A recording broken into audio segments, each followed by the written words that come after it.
why retire now? Well, it's been 25 years I've been working for the association, and then about almost 40 years in education itself.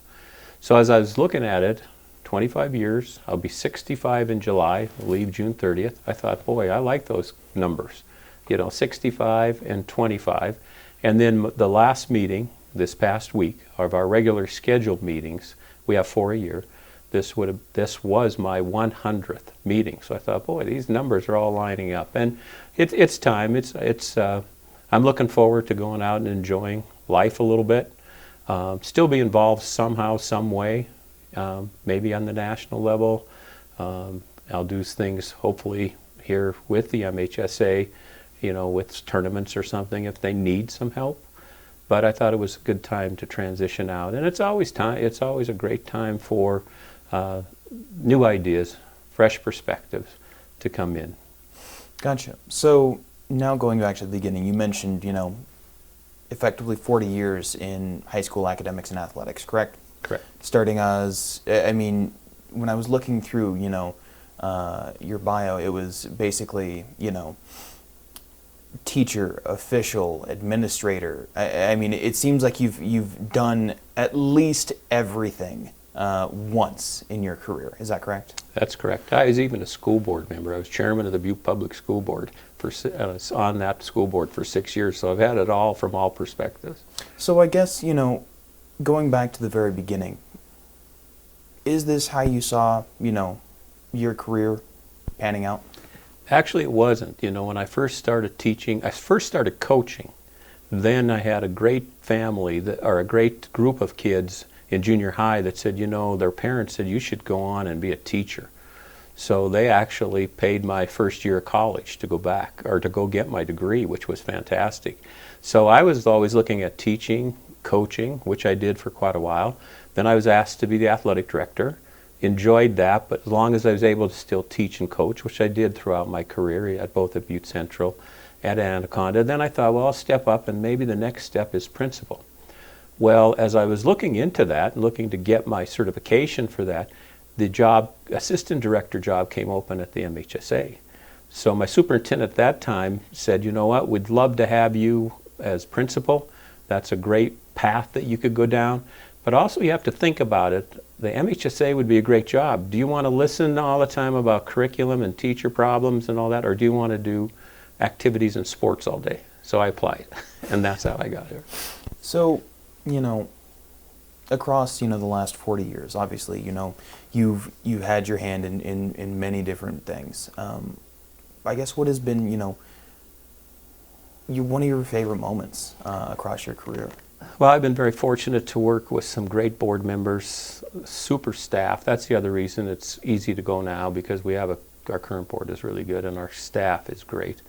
So working along and making the relationships with those people, and then also with all the administrators and coaches and officials that I've dealt with, that's overall the best thing that I can say. And those relationships still are there and will hopefully stay strong over my years in retirement. But as I think back, education-based activities are so important. We forget, we get into the club world and some of those things, and there isn't the structure and the rules and the philosophy that should be there. So I think it's always been important for me to make sure that we have those opportunities for our high school kids. So being able to offer more sports, such as being able to add baseball, something I love. I was a baseball coach. I'm on the Butte American Legion board now. I have been for a couple years and will continue to do that. I think that's great to have more opportunities for our kids. To have girls wrestling. Boy, look how that's going. It's just grown in just 1 year. So I'm excited about that, being able to be involved in that. And then having events that are so special to kids. I was fortunate enough to start the all-class volleyball tournament with a lot of help from my director at the time, saying, yeah, go look at it, and with our board, and all of a sudden now it's become one of our premier events, along with all-class wrestling. Our state tournaments in all sports have been really, I think, special for kids. So those are important things for me, and being a part of all of that has been great. Now, you touched on, actually, my next question was, the things that have changed across your tenure here. as an executive director for the MHSA. I mean, even across the last 3 years since I got here, a lot of things have changed. You know, notably girls wrestling, baseball, shot clocks. It seems like there has been just this massive wave of change, not even including the coronavirus pandemic. You know, when you look back at, you know, when you first got this executive director position, you know, it was 18 years ago, correct? Correct. Did you imagine being able to change this much in Montana high school athletics? You know, it's funny you ask that, because a lot of times everyone, including myself, is always happy with the status quo, as long as it's going smooth and there's no bumps. But I remember someone shared a quote one time, you know, with you, that change is inevitable, but growth is optional. And I always remembered that we don't want to just sit there and just stay on the same track. Another quote where you're going to get run over, you know. And so I knew it was eventually going to come, because we have so many new ideas coming out of, whether it's coaches or administrators, and saying, well, what about this? And the more they question, we've always, I hope, have been open to put it into committee, to make sure there's a lot of discussion, and then to bring it forward if there's a consensus to do that. We always want to make sure, we always look at it and make sure that there's a consensus. And there has been some change, because for a while baseball couldn't even get on the table. There wasn't a lot of support for it. And then all of a sudden the change, here it comes. You know, girls wrestling, the whole thing. But we've always hopefully been open for that discussion, knowing that eventually there's probably going to be change, and change is good. March 12th, 2020. Do you remember that day? I do. I know you've been asked about this a lot, especially, you know, the months preceding that date. Looking back at it now, you know, knowing what we know, going through what we've gone through, what do you remember about that decision? And if you could go back, would you change anything? You know, I've been asked that many times, and I wouldn't have changed anything, just because at that time, I have to remind people, the NCAA was shut down, the NAIA was shut down, everything was shut down, and for us to continue on, because no one knew what was really happening. Were those 4 cases going to just balloon right away? And when you have a captive crowd like that, with thousands and thousands of people in arenas in 4 different spots in our state. So I wouldn't have changed it, because that's the information we had at the time. And the one thing that I did was, they, you know, talking with the state health department of that, they said, you know, we want you to shut it down. That was earlier on Friday afternoon. And I spoke with my board and I said, my decision, if you support it, is going to be to get through the semifinals so we can at least have co-champions. And they agreed. So we went a little longer than what I think people thought we should have in some cases. But I think it worked out okay, and at least we got our champions crowned. Looking at, you know, the months following, you know, having to postpone and then postpone and eventually cancel, you know, the rest of the spring sports season before returning in the fall. That fall, it seemed like information was changing at sometimes minute by minute, especially for me. And I can only assume it was the same thing for you. Having to navigate that, not just here on a local level, but, you know, at a statewide level. How did you guys kind of manage that? Well, we were very fortunate that we put together a committee of pediatricians across the state, and then some of our state health directors.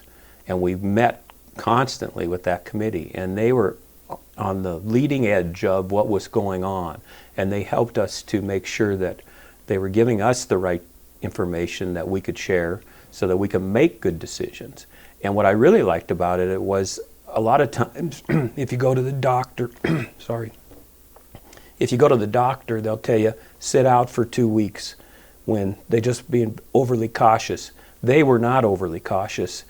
They were saying, we can still, I think, do this, this, and this, but still be safe. They wanted everyone to be safe. So their advice and counsel was critical. Now that we're, you know,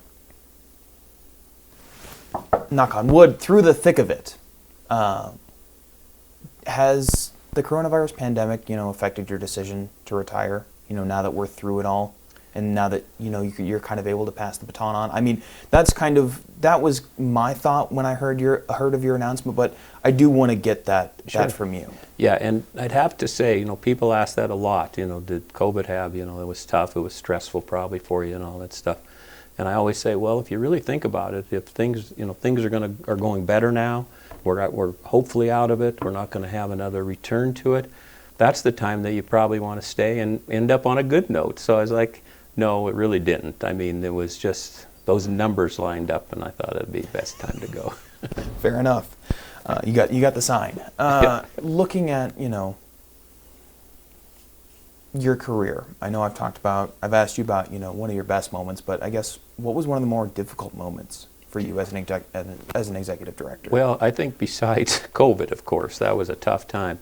I think the legal challenges that come in front of us, and more so now than ever before. When I first started as a director, I used to go off to national meetings. There's only 49 others directors, and always be really boasting that we just haven't been in court. We're not in court very often. They were always in court, but now we've been in court challenges more and more. It's a little disappointing and frustrating. So those are difficult times where you're challenged. And I have to say this, is that sometimes, that they believe in what they're challenging, for sure. You have to respect that.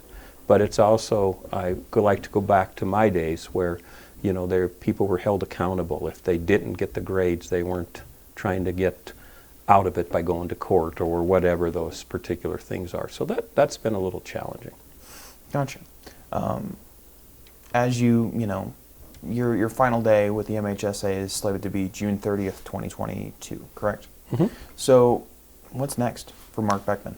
Well, I'm excited because that day I'm going to receive the Section 8 citation citation award from the NFHS in San Antonio. So I'm looking forward to that. That's a great honor, and be able to great way to end it up. But I'm going to move back to my hometown of Butte.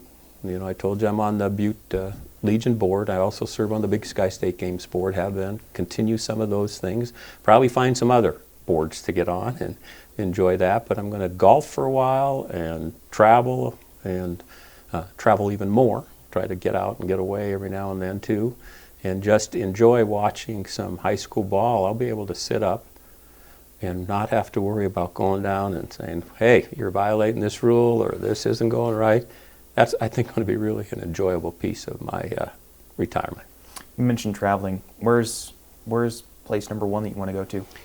We go a lot to Arizona now. We love to go down to the Waste Management Open and do that. This year it's the Open and the Super Bowl, so we're thinking if we can afford to go down there and stay. But we do have some, but love to go there. Have friends. The director in Hawaii is a great friend.